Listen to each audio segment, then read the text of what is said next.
విజయవాడ నగరంలో లబ్బీపేటలో ఉన్న శ్రీ వెంకటేశ్వర స్వామివారి దేవస్థానం ముక్కోటి ఏకాదశి సందర్భంగా భక్తులతో కిటకిటలాడింది. ఈ పవిత్ర పర్వదినాన్ని పురస్కరించుకొని ఆలయంలో ప్రత్యేక పూజలు, అభిషేకాలు, అలంకార సేవలు ఘనంగా నిర్వహించారు.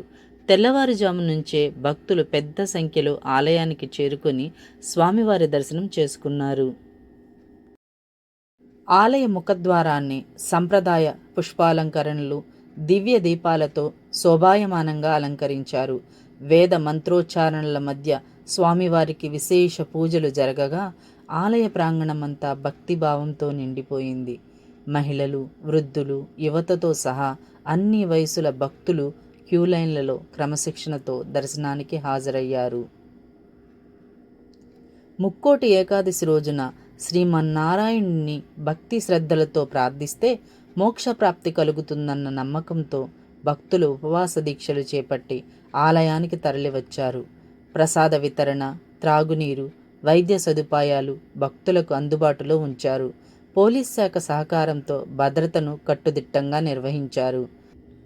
ఈ సందర్భంగా ఆలయ chairman doctor C Cherukuri Rammohan Rao ప్రత్యేకంగా ఏఎంజీ న్యూస్కు ఇంటర్వ్యూ ఇచ్చారు. ఆయన మాట్లాడుతూ, ముక్కోటి ఏకాదశి రోజున భక్తులకు ఎలాంటి ఇబ్బందులు కలగకుండా అన్ని ఏర్పాట్లు చేశాం. భక్తుల సహకారంతో ఈ వేడుకలు ప్రశాంతంగా జరుగుతున్నాయి. స్వామివారి ఆశీస్సులతో అందరికీ ఆరోగ్యం, శాంతి కలగాలని కోరుకుంటున్నాం అని తెలిపారు.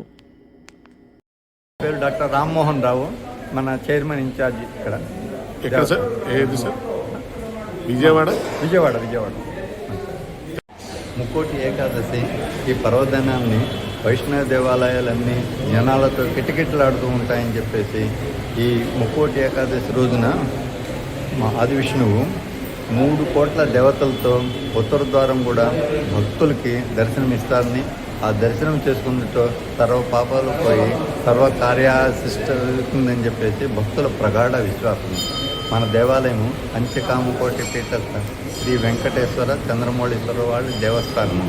పరమాచార్య నడిచే దేవుడిగా సుప్రసిద్ధుడైనటువంటి పరమాచార్య గారు దీని యంత్రస్థాపన చేసి కుంభాభిషేకం జరిపించున్నారు.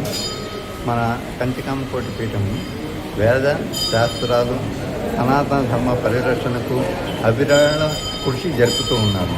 వీరు వేద విజ్ఞాన సత్తు కలగజేసి వేద విజ్ఞానకి పిల్లలకి చిన్నతనం నుంచి వేదాధ్యయనం చేయడము, వేదాల అభివృద్ధికి కృషి చేస్తూ మన వేద రక్షణ నిధి అనేటువంటి ఒక ఫండ్ని క్రియేట్ చేసి వేద పాఠశాలలో జరుపుతూ ఉంటారు.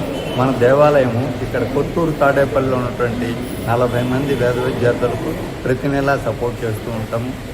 ఇరగవరం అని చెప్పేసి అక్కడ కూడా వేద పండితులు ఉన్నారు, వారికి కూడా అవసరమైన సహాయ సహకారాలు అందిస్తూ ఉన్నాము. ఈ విధంగా జరుపుతూ మన దేవాలయంలో భక్తులకు కావాల్సిన సదుపాయాలన్నీ క్రియేట్ చేస్తున్నాము. ఒకటి ఏంటంటే సంకష్టహరి చతుర్థి నాడు గణేష్ హోమము, పూర్ణమి దినాన శ్రీ సుదర్శన హోమము, తర్వాత బహుళ చతుర్దశి రోజున మన చండీ పారాయణ, చండీ హోమము జరుపుతూ ఉన్నాము. నెలలో 2వ ఆదివారము అరుణ పారాయణ, సూర్య నమస్కారాలు జరుపుతున్నాము.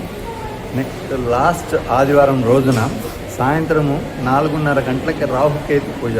జనాలు ఇక్కడ చుట్టుపక్కల వారందరూ పెద్ద కాకాని లేదంటే మన తిరుపతి దగ్గర ఉన్నటువంటి శ్రీకాళహస్తి వెళ్ళి పూజలు జరుపుతూ ఉంటారు. అట్లాంటి సదుపాయం మన దేవాలయంలో క్రియేట్ చేయాలని భక్తుల ఆశయం మేరకు మేము క్రియేట్ చేస్తున్నాము. ఈ ముక్కోటి ఏకాదశి రోజున జనాలు బాగా వస్తారు అని చెప్పేసి నెల రోజులుగా దీనికి కావాల్సినటువంటి సహాయ సహకారాలు అందిస్తున్నాము. మార్నింగ్ 4 గంటల నుంచి జనాలకు భక్తులకి సర్వదర్శనానికి ఏర్పాటు చేశాము. వికలాంగులు, వయోవృద్ధులకు మన దేవాలయము ఒక పర్లాంగ్ దూరంలో ఉండటంతో మెయిన్ రోడ్ మట్టి మన కనకదుర్గమ్మ దేవస్థానం వారి సౌజన్యంతో బ్యాటరీ వెహికల్ తీసుకుని మధ్యాహ్నం 2 గంటల వరకు వచ్చిన జనాల్ని తీసుకురావటం, తీసుకెళ్ళటం అన్నీ ఏర్పాటు చేశాము. వివిధ ప్రసాదాలు ఉచితంగా సరఫరా చేస్తూ ఉన్నాము. భక్తులు తెల్లారుజామునే వస్తున్నారు కాబట్టి వారికి కావాల్సిన కాఫీ, వేడివేడి పానీయాలను అన్నీ అందజేశాము. మా భక్తులకి వీళ్ళ వాలంటీర్స్ ఏర్పాటు చేసి 50 మంది వాలంటీర్స్తోనూ ఒక 100 మంది పోలీసు సిబ్బందితోనూ కట్టుదిట్టమైన ఏర్పాటు చేసి భక్తులకి సత్వర దర్శనం క్రియేట్ చేశాము. మన మీడియా సోదరులు కూడా కావాల్సినటువంటి సహకారం అందించినారు. ఈరోజు సాయంత్రం అందరికీ సంతోషకరమైనటువంటి దర్శనాలు చేసుకుని చాలా ఆనందంగా వెళ్తున్నారు. ఈరోజు వర్కింగ్ డే అవడంతో చాలామంది రిక్వెస్ట్ చేస్తున్నారు, ఎక్కువ భాగం గుడికి రాలేకపోయినాము అని చెప్పేసి. కాబట్టి ఈ ఉత్తర ద్వార దర్శనము 3 రోజుల పాటు ఫస్ట్ తొందరలో వస్తుంది కాబట్టి ఫస్ట్ సాయంత్రము 9:30 గంటల వరకు ఇట్లా ఏర్పాటు చేశాము. ఇవాళ మిస్ అయిన వాళ్ళు రేపు కానీ ఎల్లుండి కానీ వచ్చి దేవుణ్ణి దర్శించుకొని వారి స్వామివారి కృపా కటాక్షంలో పాత్రలు కావాలని మా కోరిక.